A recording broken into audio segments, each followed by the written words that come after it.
Welcome, everyone. Welcome to week 3 of Faithful Conversations about the 1619 Project, which was born out of Faithful Voices for Racial Justice, a project of Interfaith Alliance of Iowa.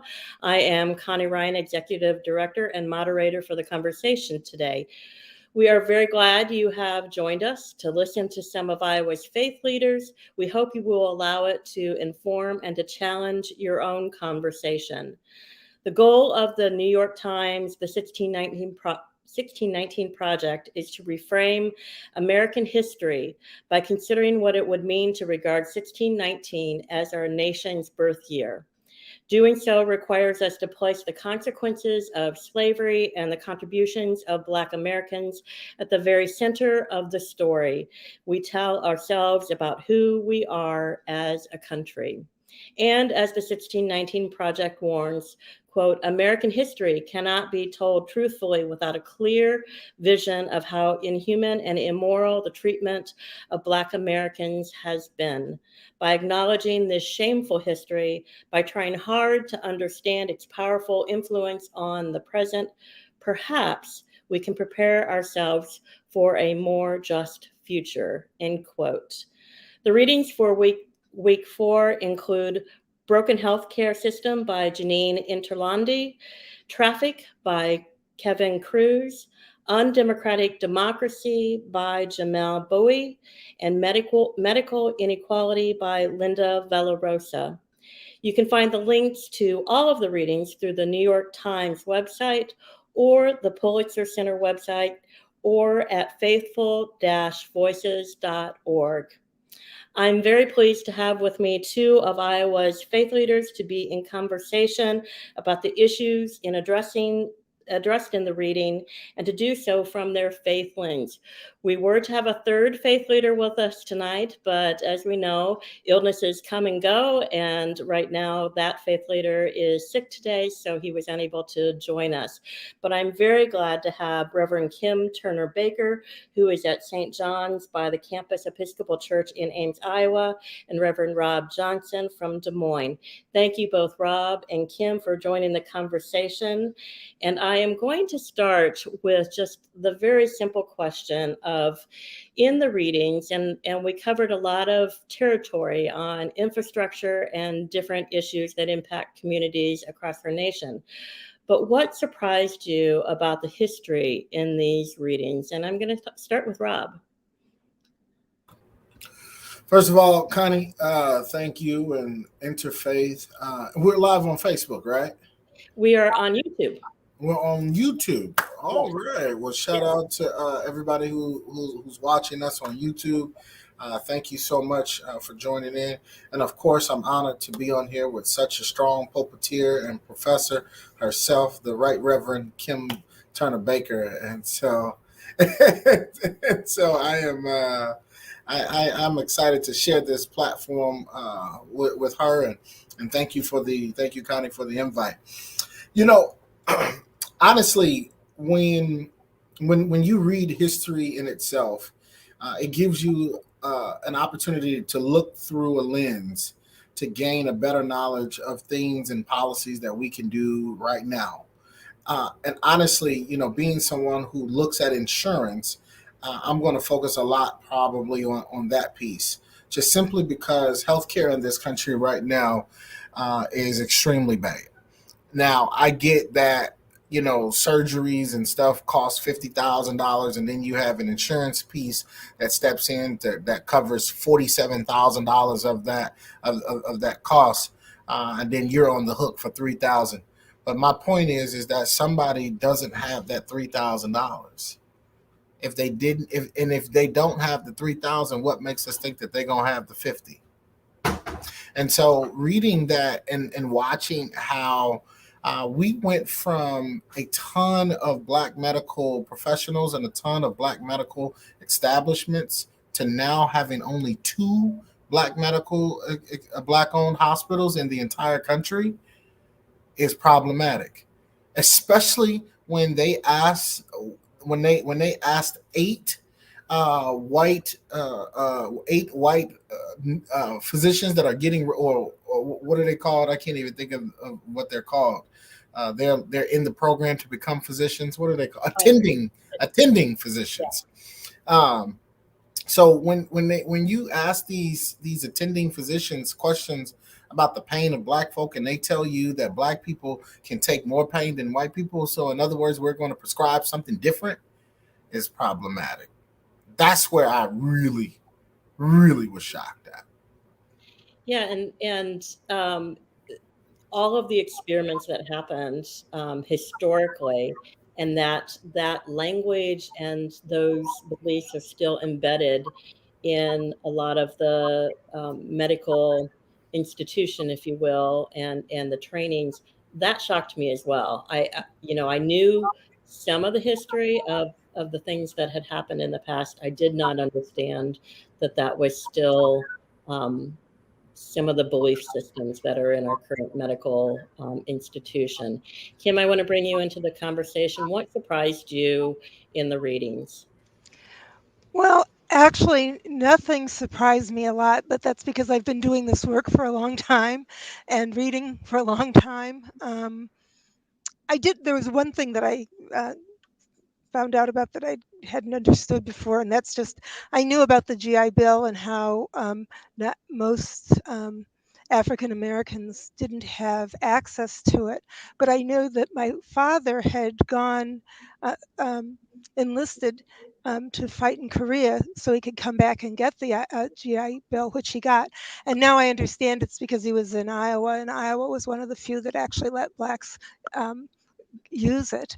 Um, but other than that, most of this I knew.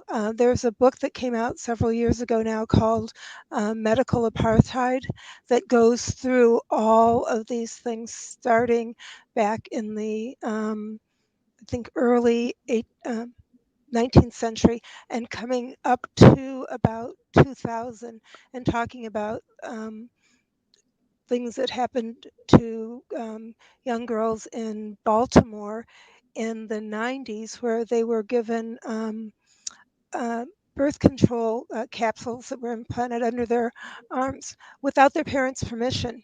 Um, and I guess what doesn't surprise me but still saddens me is that things haven't changed that much.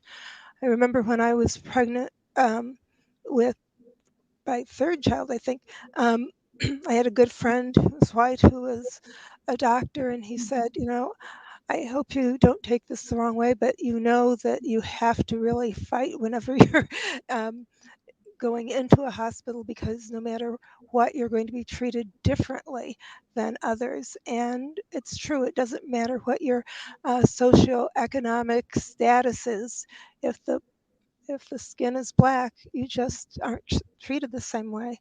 Um, and it's and all of these things, I guess, um, I said they sadden me, and it also, I think, saddens me that so many don't know about this and are surprised, and oftentimes don't really want to believe that it could have been and continue to be as bad as it is. I believe the simple thing, Connie and Miss Kim, is that you so somebody said, we're trying to get rid of this extremism within our politics, right? And the problem is that it's not just in our politics; it's also in our doctors when black women are having babies. Mhm, It's in the school nurse system, or the teacher when they are referring to a young black boy who is bigger than everybody else in the class, and they're referring to him as a man, mhm. and when he's playing with the kids with the stick, like the other white kids are Yep, playing with the kids with the stick, it's a yep. weapon in the black boy's hands, Mhm, but it's just a toy in the white kids' mhm, hands. And mhm, that's problematic. That's where understanding the 1619 project comes in, because you begin to understand that the language that comes out of your mouth is reflective of how you think. And when you begin to think, when you think like that this little black boy has a weapon in his hand, or this black woman, she can have the pain. Let's just have her push this baby out and not offer anything for her comfort, or don't care about her comfort. Oh, this little black kid is just faking being sick at school. Send them back to class. Let them get going. Now they done pass out in class because nobody heard them. Nobody took them serious. When black women are raped in prison, when all of these issues, when black men are raped in prison by prison guards, and it's I'm sorry, I'm going on a tangent, but my whole my whole point of this is the simple fact. Ms. Kim said something very pertinent, that people who don't know, who don't want to know, who don't want to listen, Mm-hmm. the simple fact is how you think will be reflective on your language. And then if you are someone in power, you will write the history of what comes next. The 1619 Project is written by those who have given us a scope into the history of people who had won. People who won. That's who wrote the policy. Sorry, Connie. Oh, good. Well, and I was going to say the other thing is when people talk about how we're going to such extremes, the extremes for some is having to listen to what the real history is. And that's what they don't want to hear. They want the whitewashed version, and anything else is going way, way out there and saying things that aren't correct or are too hurtful or might make their children a little bit uneasy. And again, it's um, how we how we um, project what we are saying. So, you know, for some, this is something that should be burned right now because it's going to do so much. It's going to tear the country apart if we learn these things, even though these are the things that happened. And it was okay for little black girls and black boys to hear that other extreme. um, Yeah, so in the article by Jamil Bowie, which is about the undemocratic democracy, they talk about fear and the history of the policies and the public statements and all of that really help to keep slavery and help to keep racism in our country, and how that has continued over time, and the idea of privilege, certainly, but also the idea of fear of losing that privilege in particular. And that seems to be the thread throughout the 1619 Project, but particularly in that article. And we're going to get to the how faith interjects in all of this for each of you, but just talk a little bit about that idea of policies being driven by fear and the impact then on communities of color. To be, Connie, I said this one day on, I think you and I were having a conversation on what's happening.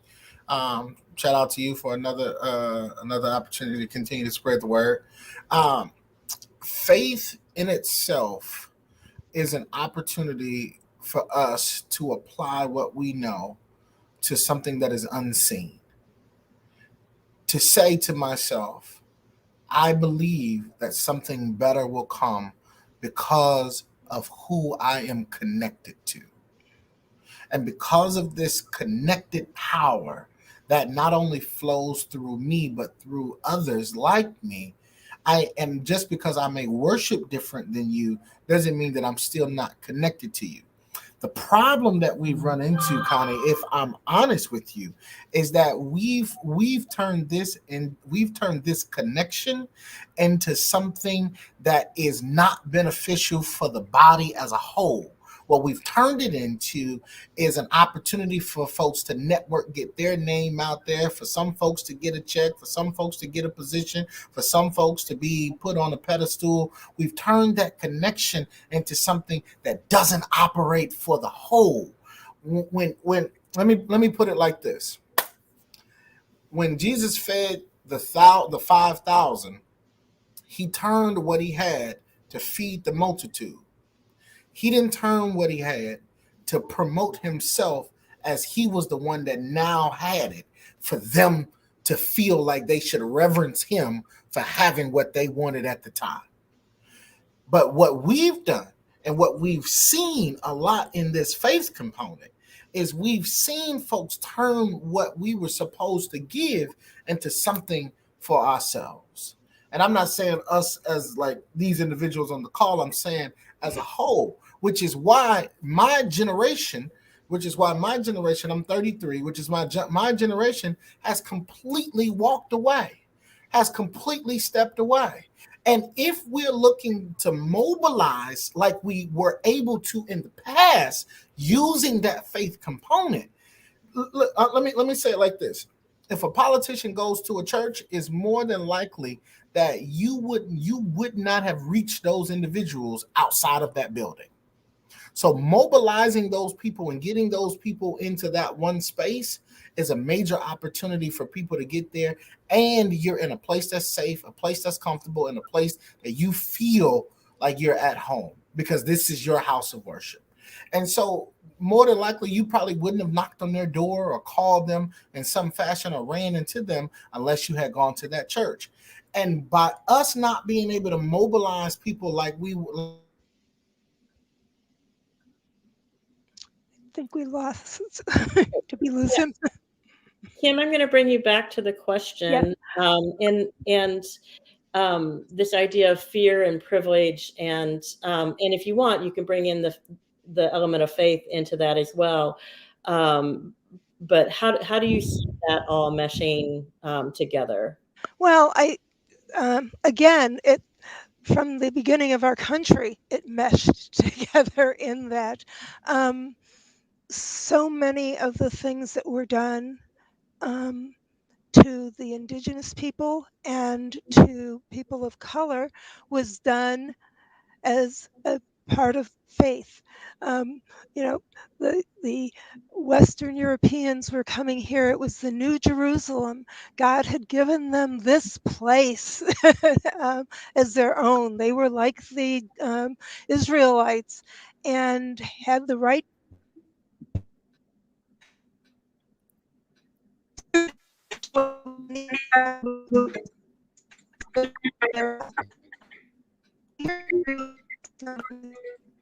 I think we have lost Kim's connection on and off.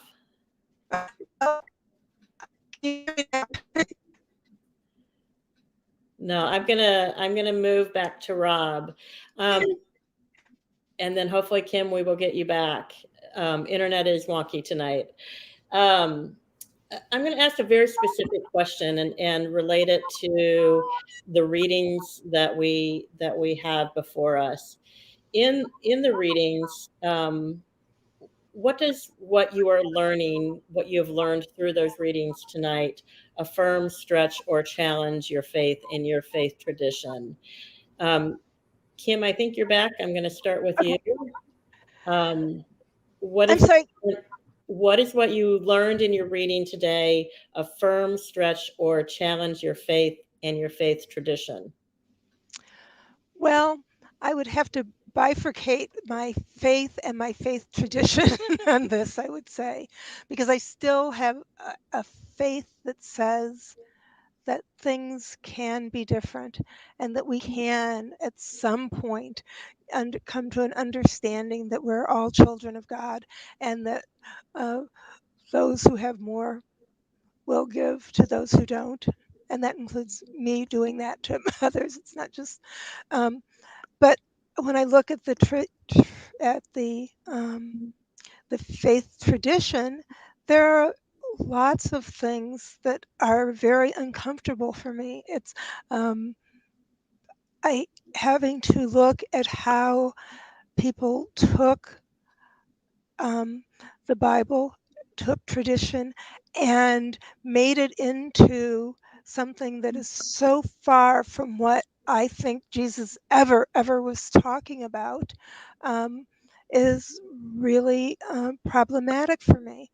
And um, it I again wish I could say that it was only the tradition that we had moved, into a better place. But as I see all of the things that are happening in some churches, who are um, again saying the things that were said, um, sometimes I've listened to people and I think, is this a antebellum sermon that you're playing? The the idea that actually that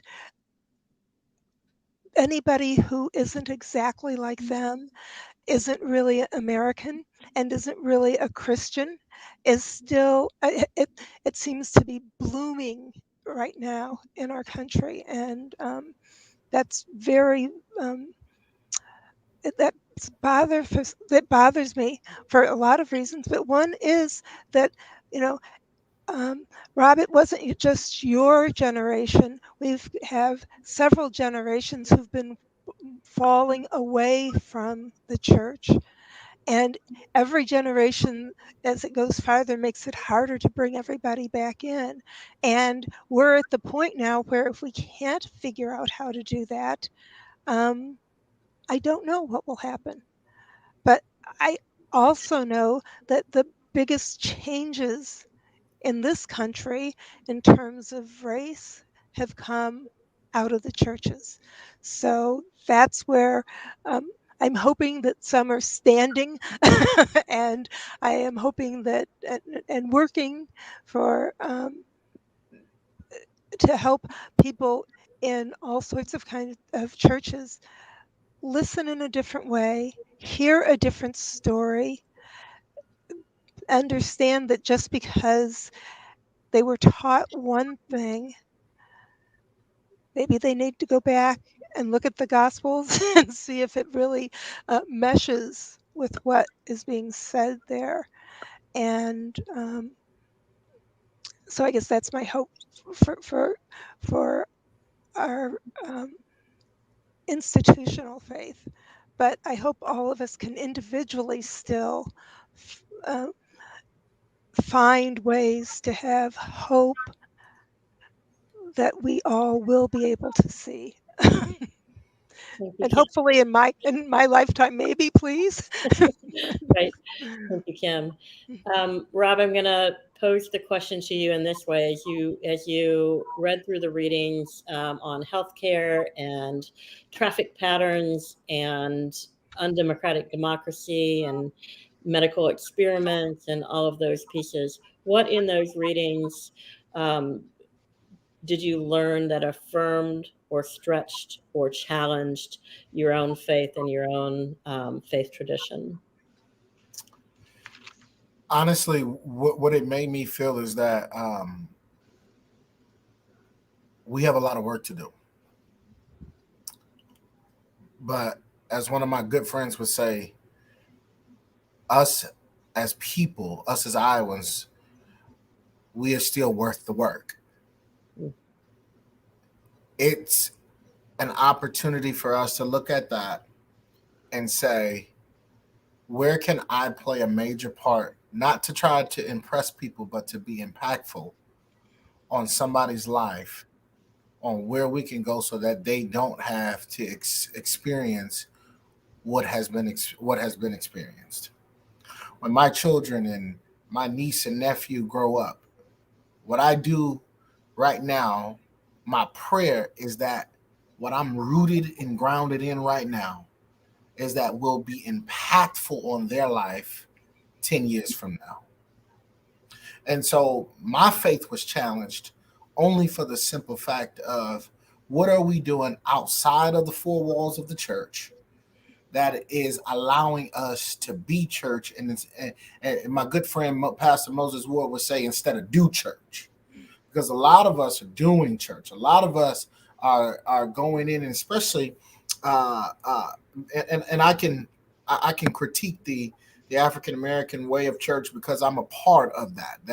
That's deeply rooted in what I do and where I find myself at church. And so a lot of us are clapping hands and shouting and speaking in tongue, but that's it. We're not going It's not transcending outside of where we are or the people that's around us. We're not stepping outside of those folks who we go to church with. We're not saying anything on our jobs or talking about this type of stuff on live because we're just simply having church. And so for me, it made me really want to make sure that what we are doing, that we're doing things like a voter project, that we're doing things like feeding the homeless, that we're doing things by having educational seminars about healthcare and making sure that people are able to be educated on different opportunities, that we're doing things by checking our by voting in our upcoming city council elections, by encouraging others to get out there and vote in school board elections, to make sure that those traffic patterns don't happen, to make sure that we're putting the right type of people in the right type of places to have the right type of policies. And so in order for all of that to happen, it's going to take the work, but also I'm affirmed that we are worth the work. That Miss Kim, you'll work the work. That Connie, you'll work the work. But my son, he's going to be worth the work. My nephew is worth the work. My niece is worth the work. My sisters are worth the work. That you watching this, you're worth the work. Because in order for us to get where we got to go, in order for us to go on further in our faith, to believe what we believe, we got to put some work in to let people know that, yes, you can still believe. And because you believe, things have now changed. We can critique the system, we can create good policy, and we can make life better. I think that the readings that we had this week were some of the most challenging. They were for me because it really went to the really heart of the infrastructure of our nation and some of the most key pieces of that infrastructure. There were some elements that were not part of the conversation, but I think it challenges us as people of faith in houses of worship across the state and in our communities to really look at how the systems of the past impact the systems of today. And as Rob and I talked about before we came on, the systematic racism, the intentional choices that were made and continue to be made in our nation historically and in current day. Rob Johnson, Kim Turner Baker, thank you so much for the time today and for the conversation and for your wisdom. I think Rob has one last word. I just wanted to say that these are reasonable requests. This isn't something abstract. This is a reasonable request that healthcare, traffic patterns, that we're treated fairly. It's a reasonable request. Sorry, Connie. No, I'm But glad. people, but but people need to know that these things are still going on. I think Yeah. that's the part is that they don't realize. And just quickly, even things like a few weeks ago, there was something about the football players and concussions, and it turns out that the black players were not getting paid given the things they need for their um, recovery um, because they use a different index for them, and that index assumes that they aren't as bright as the white players, and so whatever happens to them has to be even more uh, uh, egregious before they will give them what they need. So, and that was like a month ago that I was reading about that. So. And a real life example of how it is continuing today. As I said, Rob Johnson, Kim Turner Baker, thank you so much for the conversation and for your wisdom and for your insights on all of this. I truly appreciate it. Thank you to each of you who are watching. Your willingness to listen and engage in the conversation is important. How our nation and communities ever make progress in dismantling racism, how can that ever happen if we cannot talk about the issues and talk candidly about taking action A heartfelt thank you to our team of faith leaders who designed Faithful Conversations about the 1619 Project and those who participate in Faithful Voices for Racial Justice each week. For now, if you have not already done so, please register to vote. And if you are already registered to vote, please help somebody else register to vote. It matters in our democracy. Be well and take care. Thank you so much. Thank you.